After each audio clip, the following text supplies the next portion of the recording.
Republic TV के editor in chief Arnab Goswami की गिरफ्तारी का मामला अब तूल पकड़ता जा रहा है। इसको लेकर राजनीति भी हो रही है और बयानबाजी भी। सोशल मीडिया पर दो तरह के लोग हैं, एक वो है जो अर्नब के साथ हैं और दूसरे वो हैं जो अर्नब की गिरफ्तारी से खुश हैं।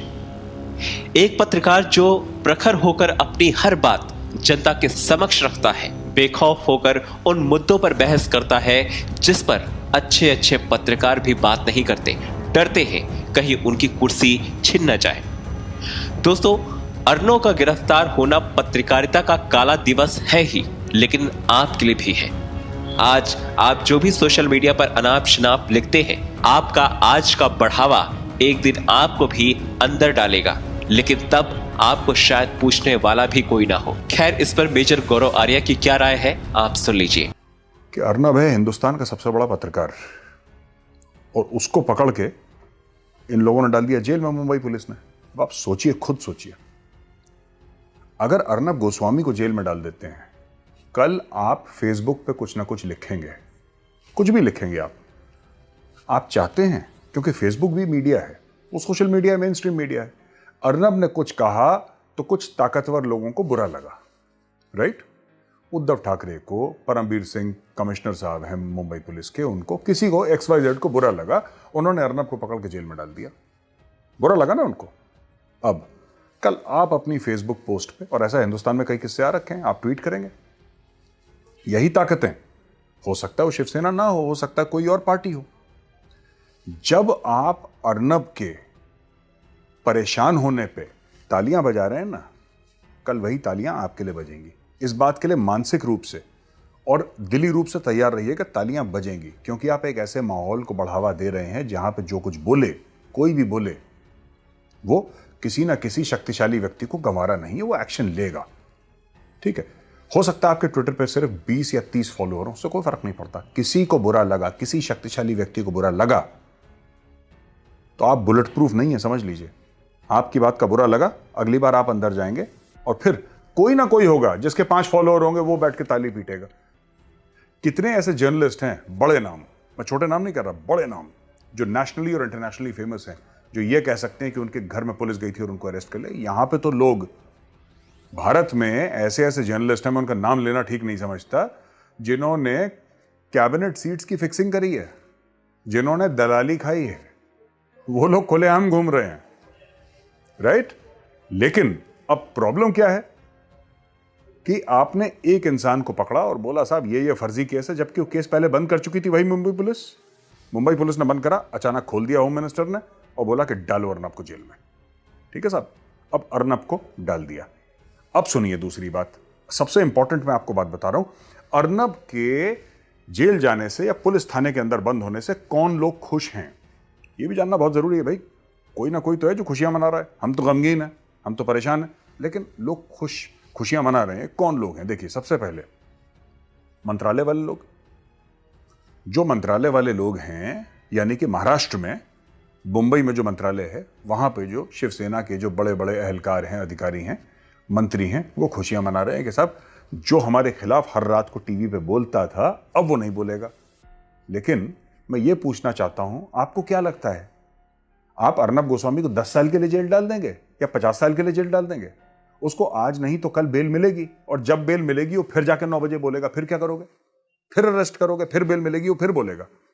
अर्नब गोस्वामी बोलना बंद नहीं करेगा। अगर आप लोगों को यह लगता है, शिवसेना वालों को, कि साहब आप उसको डरा देंगे, उसके घर में 50 कमांडो भेज के, उसके बच्चे, उसकी बीवी के साथ मिसबिहेव करके, बुरा व्यवहार करके आप उसको डरा, वो आदमी डरने वाला है नहीं, उसके अंदर वो DNA नहीं है, वो फौजी का बेटा, वो डरने वाला नहीं है। पहले दिमाग में अपने क्लियर कर लो, वो डरेगा नहीं, वो फिर आएगा, देखना।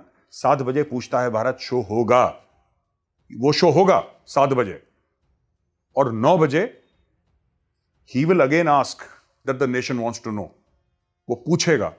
उस बंदे की फितरत है। मैं उसको आज से नहीं, मैं तो उसको कितने 27-28 साल हो गए, मैं कॉलेज टाइम से अर्नब को जानता हूं। तो दोस्तों, ये भूल जाओ पहली चीज। तो कौन कौन खुश है? मंत्रालय वाले खुश हैं। ट्रायंगल है, एक बड़ा खूबसूरत सा ट्रायंगल है, मैं आपको बताता हूं।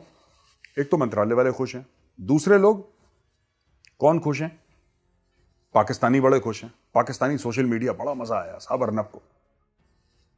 जो पाकिस्तानी खुशियां मना रहे हैं, एक बात ध्यान रखना, वो बाहर निकलेगा और जितनी बजाता है 10 गुना ज्यादा तुम्हारी बजाएगा, तुम कुछ नहीं कर पाओगे उसका।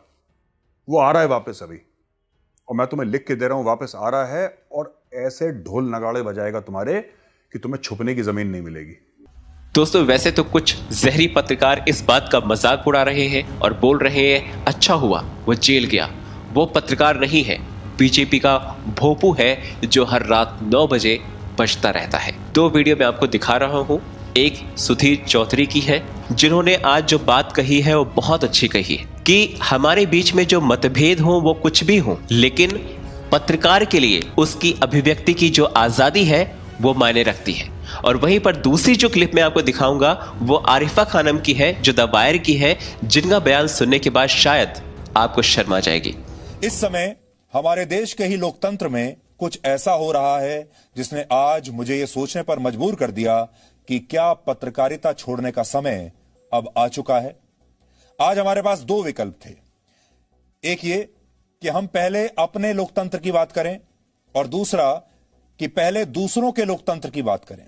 लेकिन फिर हमने ये तय किया कि पहले हमें अपने लोकतंत्र की बात करनी चाहिए, पहले हमें अपने घर की बात करनी चाहिए। अमेरिका की बात करने से पहले यह देखना चाहिए हमारे अपने घर में क्या हो रहा है। और यह नौबत इसलिए आई क्योंकि आज रिपब्लिक टीवी के editor in chief Arnab Goswami को महाराष्ट्र की रायगढ़ पुलिस ने गिरफ्तार कर लिया है। उनके घर से आज सुबह सुबह उन्हें गिरफ्तार कर लिया गया। अर्नब गोस्वामी पिछले काफी समय से खबरों में थे, बने हुए थे। कभी सुशांत सिंह के मामले को लेकर, कभी टीआरपी घोटाले की वजह से, कभी मुंबई के पुलिस कमिश्नर के साथ अपने विवाद को लेकर, तो कभी शिवसेना और कांग्रेस के खिलाफ मुखर होने को लेकर। लेकिन तब हमने इस बारे में कुछ नहीं कहा था। आप में से भी बहुत सारे लोगों ने हमें यह लिखा कि हम कुछ बोलते क्यों नहीं। क्योंकि हम इसलिए नहीं बोले क्योंकि ये उनकी अपनी पत्रकारिता थी। ये उनके ऊपर है कि वो किस तरह की पत्रकारिता करना चाहते हैं, किस तरह की खबरें दिखाना चाहते हैं, अपने चैनल पर क्या कहना चाहते हैं। और बहुत ईमानदारी से कहें तो हमें उन सारे मामलों के बारे में उस समय पूरे तथ्यों की जानकारी भी नहीं थी कि हम उस पर अपना कोई फैसला सुना सकें कि ये सही हो रहा है या गलत हो रहा है।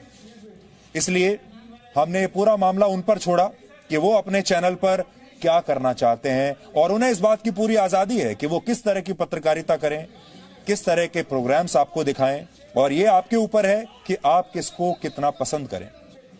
इसलिए उस समय हम शांत रहे, हम चुप रहे, हमने समय लगाया। बहुत सारे लोगों ने हमसे पूछा उस समय कि इतना समय क्यों लगा रहे हैं, हम चुप क्यों हैं। लेकिन हम चुप इसलिए रहे क्योंकि सत्य हमेशा समय लेता है। आपको हमेशा सत्य को समय देना चाहिए, और ये समय हमने लिया क्योंकि हम आपके सामने सत्य के अलावा कुछ और नहीं रखना चाहते। फ्रांस के एक मशहूर लेखक वोल्टेयर ने एक बार कहा था कि तुम जो बोलते हो मैं उससे असहमत हो सकता हूं, लेकिन तुम्हारे बोलने के अधिकार की रक्षा मैं मरते दम तक करूंगा। ये वो शब्द हैं जो आज भारत के पत्रकारों का मार्गदर्शन कर सकते हैं। अर्नब गोस्वामी जो कहते हैं, हो सकता है उससे हमारे देश के बहुत सारे लोग सहमत ना हो सकता है मैं भी सहमत ना हूं, लेकिन हम उनकी अभिव्यक्ति का अधिकार, अभिव्यक्ति की आजादी उन्हें दिलाकर रहेंगे, और हम इसके लिए लगातार लड़ते रहेंगे। क्योंकि आज बात यह नहीं हो रही कि वो जो कहते हैं वो सही है या गलत है। आज बात यह हो रही है कि जो उनका अभिव्यक्ति की आजादी का अधिकार है, जो वो कहना चाहते हैं, वो कहने का अधिकार उनसे कोई नहीं छीन सकता।